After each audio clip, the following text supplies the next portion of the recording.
느헤미야 2장 18절에서 20절. 또 그들에게 하나님의 선한 손이 나를 도우신 일과 왕이 내게 이른 말씀을 전하였더니 그들의 말이 일어나 건축하자 하고 모두 힘을 내어 이 선한 일을 하려 하매 호론 사람 산발랏과 종이었던 암몬 사람 도비야와 아라비아 사람 게셈이 이 말을 듣고 우리를 업신여기고 우리를 비웃어 이르되 너희가 하는 일이 무엇이냐 너희가 왕을 배반하고자 하느냐 하기로 내가 그들에게 대답하여 이르되 하늘의 하나님이 우리를 형통하게 하시리니 그의 종들인 우리가 일어나 건축하려니와 오직 너희에게는 예루살렘에서 아무 기업도 없고 권리도 없고 기억되는 바도 없다 하였느니라.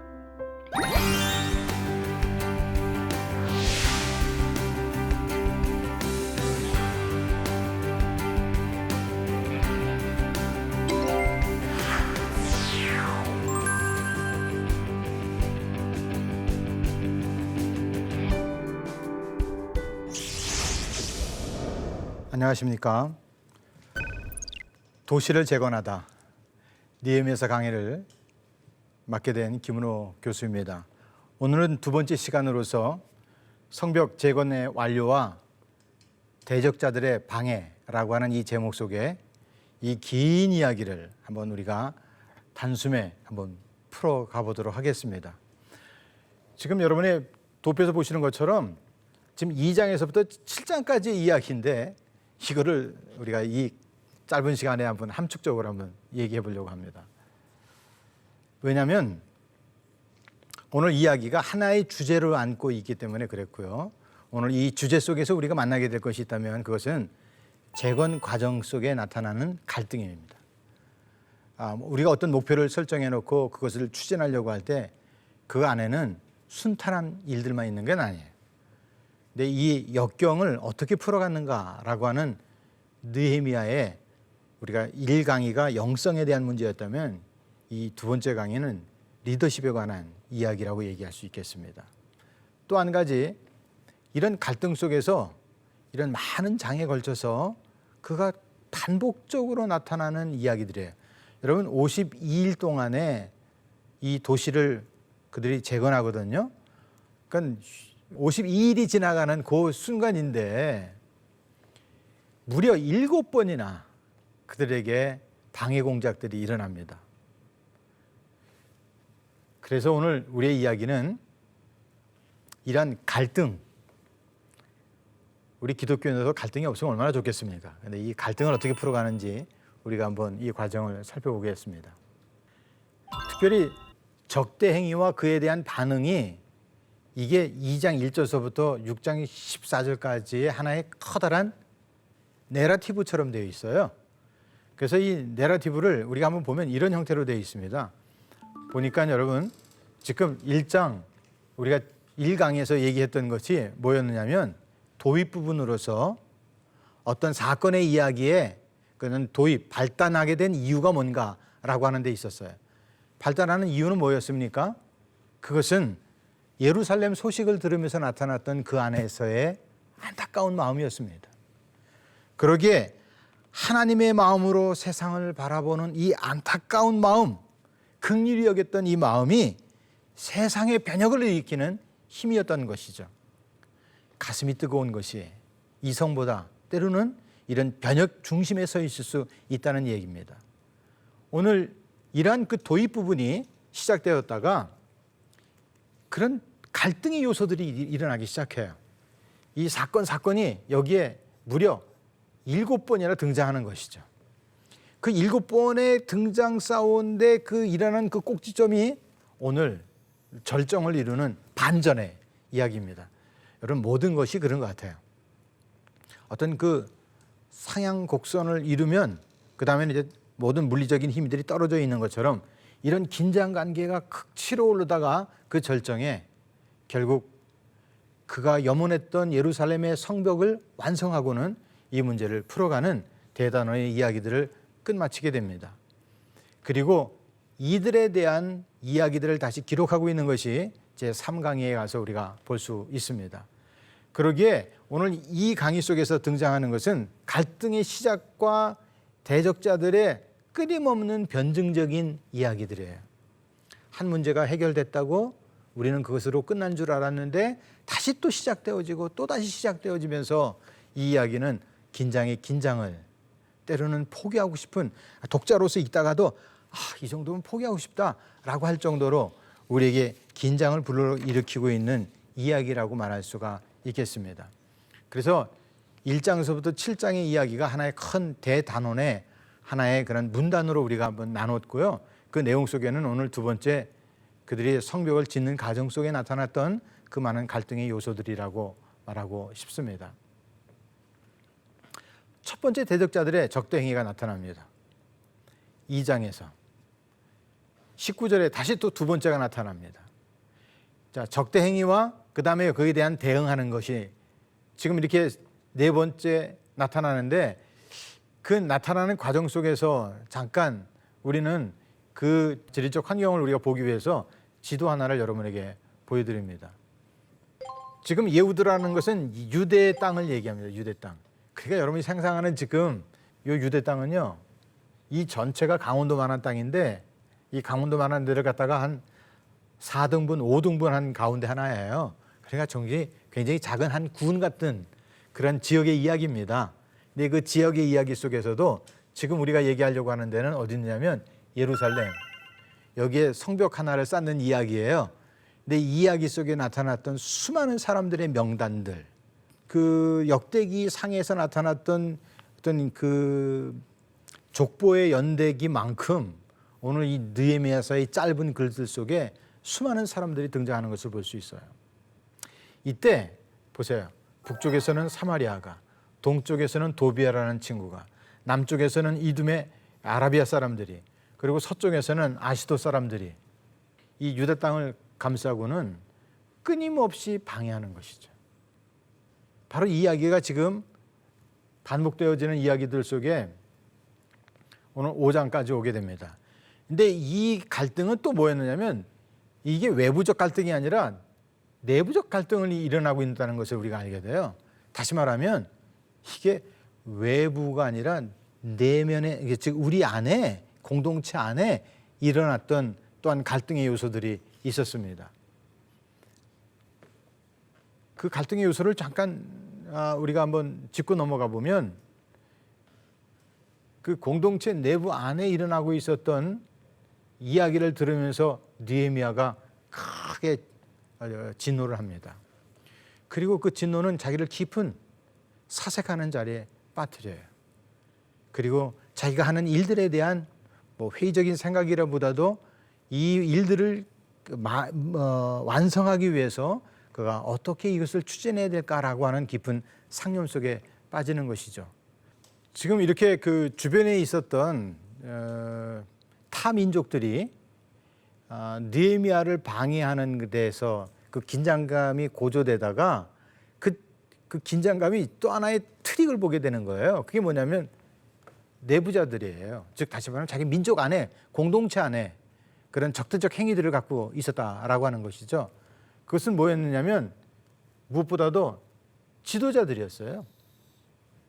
결국 그 사회의 혼란은 리더들에 있어요. 이 성경도 보면 곳곳에서 계속 제사장들, 왕들, 그다음에 선지자들을 빗대어서 고발하는 것은 결국 하나님의 어떤 대표성을 갖고 있는 그 하나님의 리더들이 하나님의 뜻들을 구현하지 않기 때문에 그래요. 여러분, 역사서에서의 긴 이야기는 결국 사람을 찾는 하나님의 이야기입니다. 그런 사람을 통해서 하나님이 당신의 나라를 갖다가 완성해 가도록 만드시는 건데 지도자들이 높은 이자를 취하고 그들이 지금 그 사회에 어떤 그런 경제적 그런 질서를 갖다가 지금 붕괴해버리고 말았던 거예요. 여러분, 인간이 가장 피폐해지기 쉬운 것 중에 하나가 있다면 그것은 경제적인 겁니다. 먹거리 문제예요. 그 먹거리 문제가 제대로 해결되지 않을 때 여기에는 많은 진통들이 일어나게 됩니다. 근데 이 지도자들이 높은 이자를 취하면서 백성들을 자기들의 노예로 삼고 있었다는 거예요. 그래서 이 느헤미야가 그들과의 어떤 그 언약을 다시 갱신하는 자리로 그들을 초대합니다. 그래서 이자를 받기를 그치고 100분의 1을 돌려보내기로 하고 그들이 결단하는 그러한 갱신의 모습을 우리가 잠시 보게 되는 것입니다. 하반부에서는 대적자들의 그들의 반응인데요. 그 반응들을 볼 때 그들이 하는 얘기 중에 보면 옷자락을 털어 맹세를 어긴 자들에 대한 저주하는 모습이 나와요. 종종 이러한 그 약속을 할 때 이러한 그 풍속도가 있었던 것 같아요. 그것을 통하여 어떤 다짐과 결단에 대한 그런 초대라고 얘기할 수 있겠죠. 그럴 때 이 모든 회중들이 아멘으로 화답하면서 그들이 맹세한 것들을 이행하는 그런 조약의 갱신들을 갖게 됩니다. 그때 느헤미야는 그때 그 많은 그 청중들 앞에 이런 얘기를 해요. 나는 총독이지만 녹을 먹지 않았다는 거예요. 내가 갖고 있는 힘을 가지고 누구를 압제하는 힘이 아니었다는 거예요. 나는 어떤 사람의 땅도 사지 않고 어떤 종자들과 함께 건축하지도 않고 오히려 내가 얻을 수 있는 것들을 포기했다는 거예요. 이것이 진정한 하나님의 나라가 찾고자 하는 인물이라고 말할 수가 있겠습니다. 여섯 번째로 가면서 또 적재자의 그 적대 행위와 그에 대한 반응들이 나타나는데 이것을 하나의 도표로 해봤습니다. 이제 그때 이제 산발랏이 계생과 음모를 꾸며 가지고 이 사람을 살해하려고 초대합니다. 광야로 나오라고. 근데 이 다섯 번의 어떤 그런 이야기들을 통하여 반복하는 대화가 나오는데 끝까지 느헤미야는 그들과 합류하지 않습니다. 그러자 이번에는 도비아가 사람을 시켜가지고 거짓 예언자들을 등장시킵니다. 이름이 재밌어요. 도비아는 여러분 이 톱이란 단어고요. 다시 말하면 톱이란 단어에다가 하나님을 붙였어요. 그 이름 속에 선한, 하나님의 선하심 뭐 이런 표현들을 우리가 상징할 수 있어요. 스마야도 마찬가지예요. 들었다, 하나님의 이야기를 듣는다라는 표현을 갖고 있는데 다 거짓말쟁이들이. 이름과는 전혀 다른 그런 어떤 아이러니를 지금 대비시키면서 결국 하얀데 거짓말이고 거짓말을 하는 어떤 그런 메타포를 갖다 여기다 보여준다고 얘기할 수 있겠습니다. 그러면서 결국 이 문제를 풀어가는 것도 보세요. 기도로 풀어가는 것들이에요.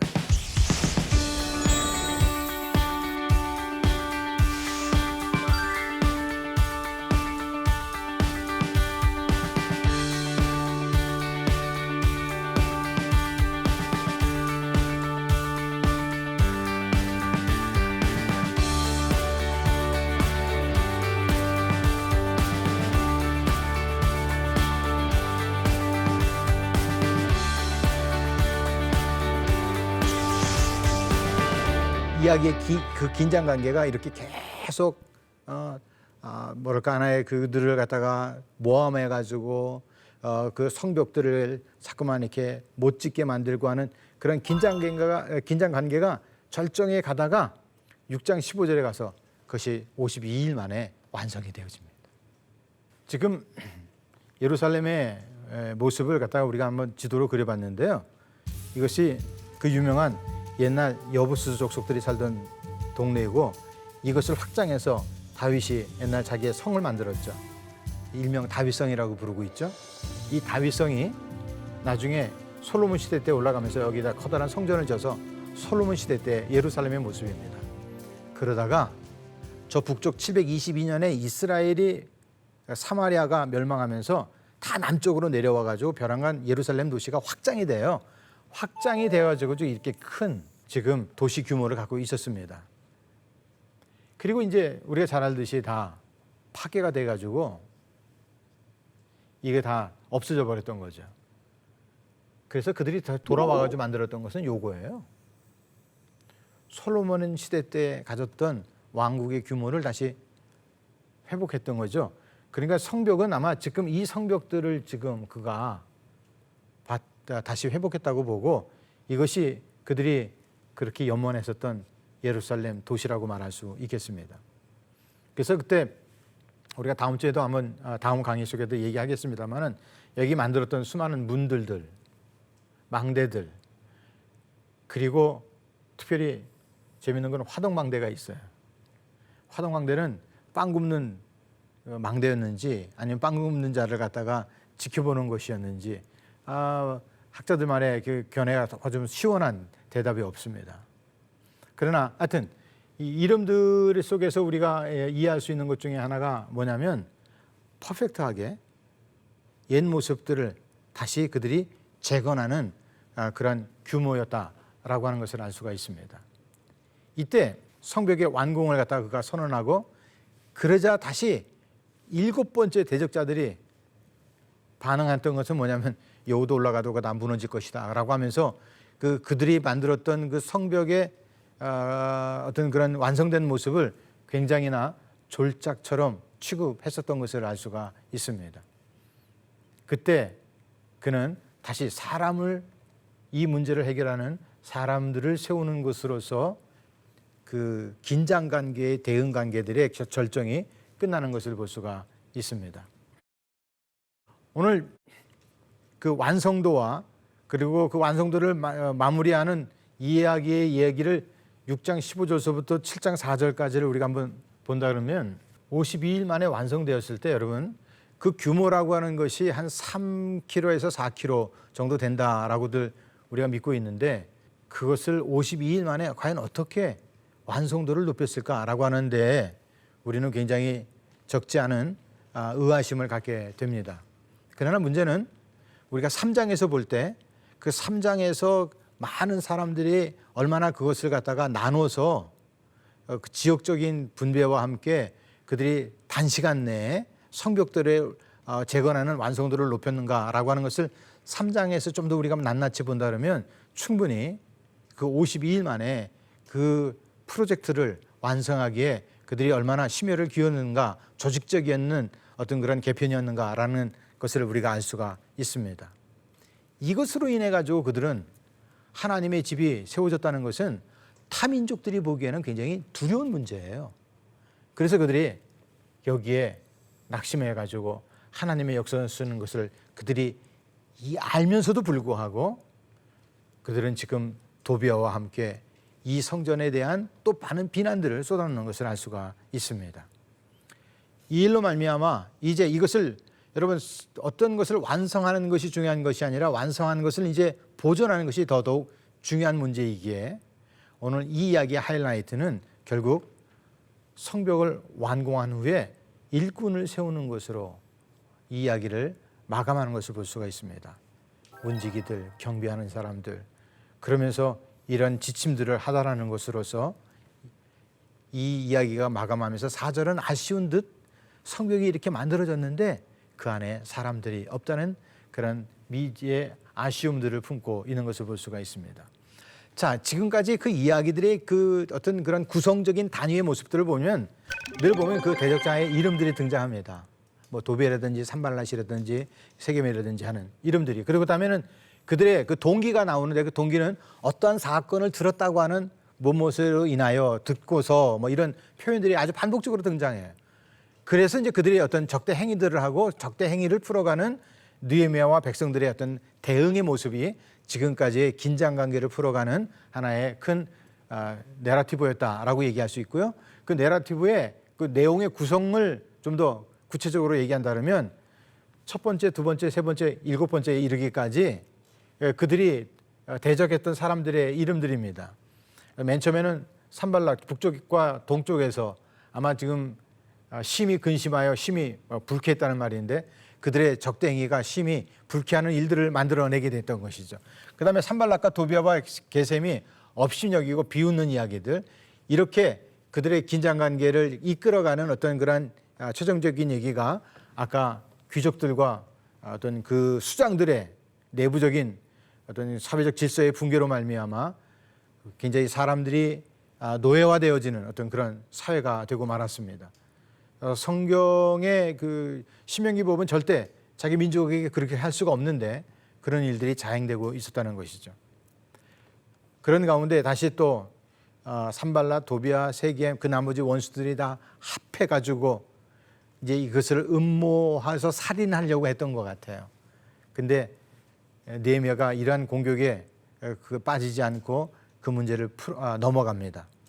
그리고 성벽이 완성되자 모든 주변에 있는 이방 족속들이 이제 다시 또 그들에 대하여 한포 사격처럼 그 성에 대한 어떤 그런 무가치한 거, 허물어질 수 있다는 것 다 그렇게 그들이 지금 많은 대응을 하고 있지만 오히려 그것 때문에 그들의 내면 속에는 두려워하고 낙심하게 되어 있어요. 그 이유는 하나님의 집이 완성됐기 때문에.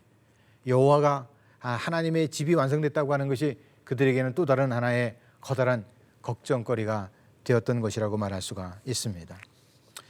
하나님의 마음으로 세상을 보는, 그래서 그 안타까운 마음을 품었던 느헤미야는 결국 그가 직면하고 있는 다양한 상황 속에서도 그 사회를, 하나님의 도시를 다시 회복하겠다고 하는 초지일관의 그 마음을 변치 않고 그는 이 다각적으로 등장했던 문제들을 풀어갔던 것을 볼 수가 있습니다.